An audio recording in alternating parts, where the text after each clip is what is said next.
반갑습니다. 8월 24일 월요일 큐티 스케치 시간입니다. 오늘 본문은 로마서 13장 8절부터 14절까지의 말씀입니다. 오늘 본문은 이렇게 시작합니다. 피차 사랑의 빛 외에는 아무에게든지 아무 빛도 지지 말라. 남을 사랑하는 자는 율법을 다 이루었느니라. 남을 사랑하는 자는 율법을 다 이루었다. 사랑은 율법의 완성이라는 그런 말을 하고 있습니다. 오늘 본문의 주제죠. 사랑. 그러면서 이제 사도 바울이 권면하고 있습니다. 사랑의 빛 외에는 어떤 빛도 그 누구에게도 지지 말라. 뭐 할 수 있으면 돈을 빌리거나 그렇게 하지 않고 있는 데서 내가 뭔가 하고 있는 데서 투자하고 이런 삶이면 좋죠. 그러나 우리가 때로는 빌려야 할 때가 있을 수 있습니다. 그죠? 이 땅을 살면서는 물론 대출을 하기도 하고 대출을 절대 해서는 안 된다. 돈을 절대로 빌려서는 안 된다. 오늘 이 말을 하는 것은 아닙니다. 이 말은 빚을 내가 혹시 졌다면 반드시 갚아야 된다는 의미입니다. 그 빚을 남김없이 다른 이에게 폐를 끼치면 안 되는 거예요. 이것도 이웃 사랑이니까요. 내가 이렇게 빌렸지만은 너 용서해주고 사랑해주고 기다려줘야 되지 않느냐. 남한테 그것을 요구해서는 안 돼요. 우리 책임이 있죠. 그래서 우리는 빌렸다면 반드시 갚아줘야 되는 거예요. 그게 우리 책임입니다. 오늘 내가 빚을 지고 계속해서 살아갈 생각을 하지 말라는 거예요. 갚지 않고 내가 살아갈 것처럼 생각해서는 안 돼요. 반드시 갚아야 돼요. 근데 사랑은 내가 다 갚을 수 있느냐? 그렇지 않다 이 말이죠. 그리고 내가 계속해서 평생을 갚아 나가야 된다. 나는 사랑의 빚을 주님께로부터 졌고 그 주님에 대한 그 사랑의 빚을 다 갚을 수도 없어요. 그러나 갚으면서 살아야 되고 또 사람 사이에 특별히 사람 사이에 나는 그들에게도 사랑의 빚을 진 줄 알고 사랑의 빚을 계속 갚아 나가는데 나는 이제는 다 갚았다 할 수 있는 사람이 없고 또 그래서도 안 되고 사랑의 빚 외에는 그러니까 사랑은 계속해서 내가 갚아야 되는 것이다 라는 것을 이야기하면서 사랑하는 자는 그래서 율법을 다 이루었다 이렇게 이야기를 합니다. 9절에 간음하지 말라 살인하지 말라 도둑질하지 말라 탐내지 말라 한 것과 그 외에 다른 계명이 있을지라도 네 이웃을 네 자신과 같이 사랑하라 하신 그 말씀 가운데 다 들었느니라. 악을 행하는 거 뭐죠? 간음해서도 안 되고 살인해서도 안 되고 타인을 힘들게 하는 이 모든 것들 그 모든 것 안에 사랑이죠. 사랑하면 그런 짓 안 한다는 거예요. 그러니까 사랑 안에 사랑을 하면 그런 짓을 당연히 안 하게 되니 사랑한다면 율법을 완성한 거나 다름없다는 겁니다. 그래서 지금은 오늘 본문은 사랑과 율법이 반대 개념이라든지 율법이 중요한 게 아니다 사랑만 하면 된다라든지 이게 아니에요. 같은 말입니다. 율법을 다 행하는 사람은 억지로 행하면 그것은 이제 율법적이고 형식적이고 외식이죠. 그리고 진짜로 실제로 다 이룰 수도 없어요. 뭐 간음하고 이게 도둑질하고 뭐 이런 것들을 우리가 정말 지켜내지 못합니다. 사랑이 없는 사람은. 그러니까 사랑이 있는 사람이 그것을 또 지켜내는 것이고 완벽하게 난 다 했다. 완벽하게 하나도 안 남김 없다. 이렇게 말할 사람은 없지만 그것을 행하면서도 내가 여전히 사랑의 빚을 지고 있는 사람처럼 사랑을 행하는 거죠. 그런데 이제 오늘 본문의 이야기가 바로 그 이야기입니다. 사랑을 하는 사람은 사랑하기 때문에 악을 행하지 않고 오히려 선을 행한다는 거예요. 소극적으로 도둑질도 안 하고 남의 간음도 안 하고 살인도 안 하지만 적극적으로는 힘들고 어려운 자들에게 선을 행하는데 선을 행한다는 게 주로 뭡니까? 그들에게 시간이 필요하면 시간을 내어주는 거고요. 그들에게 먹을 것이 필요하면 먹을 것을 내주는 것이고 잠자리가 필요하면 잠자리를 내어주고 도와주고 입을 것이 없으면 입을 것을 내어주는 것 자기 가진 것을 내어주는 겁니다. 그래서 그냥 사랑하면 돈을 내어준다 이렇게 말하면 굉장히 우리가 딱딱한 것 같고 성의가 없는 것 같잖아요. 그런데 대부분 그 말이 맞아요. 사랑하면 내가 가진 것 옷과 입을 것과 먹을 것과 뭐 그런 것들을 그런 가치가 또 돈의 가치니까 나의 가진 돈으로, 나의 가진 어떠한 것으로 그들에게 내어주는 삶. 언제까지 이런 사람은, 가난하고 소외되어 있는 사람, 내가 도와야 될 사람은 언제까지 있는가? 언제까지 있습니까? 그 빚은 다 못 갚는다는 거예요. 죽을 때까지 있다는 거예요. 도움이 필요한 사람은 죽을 때까지 있습니다. 그래서 나는 몇 살 때까지만 도와줘야지, 이렇게 생각해서도 안 되고, 나는 10년 뒤부터 도와줘야지, 이런 생각도 하셔도 안 되고, 지금 형편에서 하나님이 원하시는 거니까요. 하나님이 사랑하기를 원하시니까요. 내가 지금 형편에서, 우리 고등부 친구 같으면 지금 내가 받는 용돈에서, 거기에서 아니, 나는 도와줄 수 없어. 난 누군가를 위해서 내 시간이든 뭐 돈이든 뭐든지 할 수 없어. 나는 돈 벌어서 도와줄 거야. 아니요. 지금부터 작은 것이지만 나눌 줄 알고 커피라도 한 잔 사주고, 예. 또 그것도 필요한 사람들에게 정말 기분 나쁘지 않도록, 자존심 상하지 않도록 내가 돕는 거예요. 선을 행한다는 것은 도와주는 거예요. 힘든 거 있으면 같이 들어주고 이런 것도 돕는 거고요. 그죠? 그런데 먹을 것, 입을 것, 잠잘 곳이 없을 때, 진짜 사랑은 인간에게 있어서 가장 필요한 것이 보이고, 나도 저게 없으면 불편하겠다고 생각할 때 그것을 내어주는 것이, 그것이 율법의 완성인 사랑하는 사람이 율법을 다 행한다는 그런 의미입니다. 그러니까 여기서 말하는 사랑은 로맨틱하고 이런 걸 말하는 게 아니에요.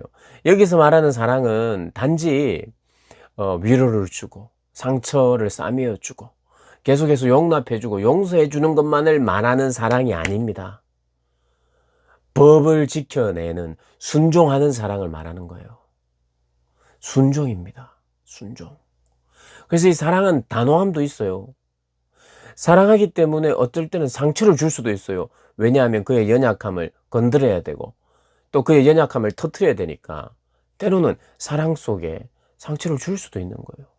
위로만 있는 게 아닙니다. 사랑이 가능성을 이야기하고 또 할 수 있다만 이야기하거나 항상 위로하거나 괜찮다고 하거나, 이게 사랑이 아니라는 거예요. 그것을 사랑으로 생각할 수 있습니다. 왜냐하면 우리는 근본적으로 약하기 때문에, 연약하기 때문에요. 핑계할 것들을 많이 가지고 있는 사람들입니다. 그런데 사랑은 기준도 없고 뭐 아무것도 없는 무조건적인 사랑이라고 할 때, 그 무조건은 무조건 하고 용서해주고 뭐 그런 의미라기보다, 내가 상대가 용서를 받아야 되겠다는 마음이 있을 때 하나님 용서해 주는 거예요.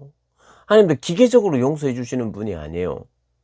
진짜 회개할 때, 돌이킬 때에, 물론 돌이키는 마음도 하나님이 주시지만 그런 진심 어린 회개, 진심으로 돌이키는 자들을 용서하고 진심으로 기회를 달라고 진심으로 고백하는 사람에게 기회를 주는 것이지, 기계적으로 그냥 나오면 무조건 참아야 되고 말도 안 되는 걸 요구해도 참아야 되고 들어줘야 되고, 이런 게 사랑이 아니라는 거예요. 부모가 자녀를 망치는 방법은 자녀가 원하는 대로 다 해주는 게 그 자녀를 가장 망치는 길입니다. 그건 사랑이 아니에요. 아이가 약속을 지키도록 가르쳐야 되고 지키지 못하면 혼을 내야 되고, 나 상처받았어요, 그래도 해야 되는 거예요. 상처를 내가 준다 할지라도 내가 싸매주면 되니까. 그러면서 크는 거예요. 그래서 사랑이란 개념을 모호하게, 하나님이 말씀하시는 사랑의 개념을 우리가 잘 정리할 필요가 있어요. 오늘은 그것을, 야, 사랑과 율법이 반대 개념이 아니야. 넌 너무 율법적이다. 너무 법으로 나를 대하지 마.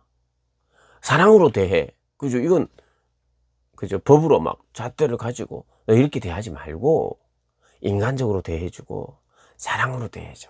그런 잣대 들이대지 말고, 율법을 지켜 행하는 참 귀하고 놀라운 이 일을, 하나님의 말씀과 율법을 지켜 행하고 묵상하고 사랑하는 것이 마땅한데, 그것과 하나님의 율법과 하나님의 법과 말씀과 요구를 사랑과 이렇게 대치시켜서 나는 율법적인 게 이런 거 싫어 하면서 이거는 가슴이 따뜻해지지 않아, 이런 식으로, 물론 그럴 때도 있지만 그것을 계속해서 내가 하나님의 법과 기준과 공의와 정의를 멀리한 채 사랑 괜찮다, 계속해서 머리 쓰다듬어 주고 등 두드려 주고 이것만 생각하면 그것은 오산입니다. 그것은 성경이 말하는 사랑이 아니에요. 사랑은요, 사실은 사랑하면 그 누구보다도 강하게 악한 행동을 안 합니다. 사랑하기 때문에. 정말 사랑하기 때문에 선한 일을 계속하는 거예요. 그러니까 선한 일, 이게 뭐예요? 악한 일을 하지 않는 것과 선한 일을 하는 게 뭐예요? 이게 율법을 지키는 거죠. 그러면 사랑이 율법을 완성한다는 말은 당연한 거죠. 내가 정말 사랑하기 때문에 사랑의 증거가 뭐로 나타납니까? 율법을 지켜 행하는 삶. 하나님의 말씀과 법을 내가 지켜 행하는 삶을 산다는 거예요. 선하고 의롭고 공의롭고 정의로운 그 부분들을 꼭 필요한, 상대방에게 꼭 필요한 것을 내가 듣고 순종하고 그 필요를 알려준다는 겁니다. 그래서 완성이라는 거예요. 그러면서 구원의 때가 가까워졌다고 이야기합니다. 우리는 태어나자마자 죽음을 향해 가고 있습니다. 죽음을 향해. 근데 이 땅에 천년만년 살 것처럼 사는 건 정말 진리를 묵상하지 못했기 때문입니다. 지금 이 코로나의 시대에 수많은 사람들이 아파하고 있는 이때에 언제 주님이 우리를 불러가실지 모른다고 하는 이러한 때에 하나님이 새로운 자다가 일어날 때라고 말씀하시면서 구원이 더 가까워졌다. 마지막 때가 더 가까워졌다는 이야기입니다. 우리가 이 땅을 지금 뭐 하면서 사느냐? 왜 살아야 되느냐? 이 땅에 사는 의미가 무엇이냐? 깨어 있어야 된다는 거. 깬다는 것은 밤에 밤에 행하는 것처럼 그렇게 방탕하지 말고 나처럼 밝은 빛 앞에서 단정히 행하고 방탕하고 술 취하지 말고 일어날 때라는 겁니다. 자다가 일어날 때, 깰 때라는 거예요. 결국에는 어떤 시간, 우리가 시간을 살아가고 있는데 그 시간에 내가 어떠한 그 시간에 잠들고 있는 그 시간을 내가 깨어나는 시간, 새로운 시대, 새롭게 요구하면서 코로나 시대든 코로나 이전 시대든 이후 시대든 변함없는 가치와 영원히 붙들어야 될 그 어떤 것을 바라보게 하는 그런 시간이거든요. 이런 일이 있을 줄이야 몰랐는데 이런 일이 생겼단 말이에요. 그리고 어쩌면 뭐 충격적이지 않기도 해요. 막상 우리가 지금 닥치고 있는데. 그런데 어떤 시대든지 내가 반드시 붙들고 변함없는 가치가 무엇인지 그것이 깨어날 때입니다. 지금 깨어날 때예요. 나는 이 땅을, 우리 그리스도인은요, 이 삶을 정해 주셨어요. 우리가 믿는 믿음은 뭐냐면 두 가지인데, 예수님이 해주신 일, 예수님에 대한, 예수님이 이 땅에 아기 예수로 오셔서 하신 그 일, 오신 그분을 기억하고 그분이 말씀하신 그 신앙을 지키면서 오늘을 살아가고 있어요. 오늘을 살 때 과거에 대한, 주님에 대한 기억, 말씀에 대한 기억으로 오늘을 적용하고, 동시에 그 말씀은 오늘뿐만 아니라 과거에 이런 일이, 너를 위한 이런 일이 있었음을, 은혜를 설명할 뿐만 아니라 미래에 대한 조망도 해주고 있어요. 다시 오실 것이다. 그때 마지막에 오리라. 그때 끝이리라. 그때 구원이 나리다. 근데 그 마지막에 더 가까워졌다는 거예요. 미래에 대한 소망, 천국에 대한 소망, 구원의 소망을 가지고 이 땅을 살아가는 게 우리의 삶입니다. 현재 우리는 어떤 삶을 살아가느냐? 다가올 미래, 완전한 천국, 하나님의 완전한 통치, 예수 그리스도의 다시 오심을 기다리면서 사는 게 이 땅에서의 삶이에요. 나는 그런 관점에서, 그런 중요한 그 세계관을 가지고, 가치관을 가지고 살고 있는가 생각해야 됩니다. 나중에 생각할래요? 안 됩니다. 지금 생각해야 됩니다. 나는 깨었는가? 오늘 이 말씀을 통해서 나는 깨어 있는가? 나는 낙과 같이 행하고 있는가? 다시 한번 돌아보시고 살펴보시는 그런 복된 날 되시기를 주님의 이름으로 축복합니다.